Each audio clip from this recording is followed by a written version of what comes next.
বাংলা সিনেমার স্বর্ণযুগের একমাত্র মহানায়িকা তিনিই, যার একটি চাহনি বা একচিলতে হাসিতে ঘায়েল শত শত হৃদয়।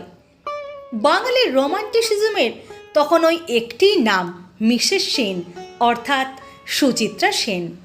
শয়নে স্বপনে যার মুখে ভেসে উঠত বাঙালির মনে। কিন্তু তাই বলে তাঁরই মুখের আদলে আসত এক দুর্গা প্রতিমা? হ্যাঁ, বাঙালি চাইলে কী বা না সম্ভব। এককালে কলকাতার এক বিখ্যাত সার্বজনীন পুজোর প্রতিমার মুখের আদলে ছিলেন স্বয়ং সুচিত্রা সেন। সময়টা সেই 50-60-এর দশক। কলকাতার বিখ্যাত পুজোগুলোর মধ্যে একটি ছিল দমকলের পুজো, আর এই পুজো দেখতেই ভিড় উপচে পড়ত। অবশ্য বলা ভালো, প্রতিমাকে দর্শন করতে জমায়েত করতেন সাধারণ মানুষ, কারণ প্রতিমার মুখ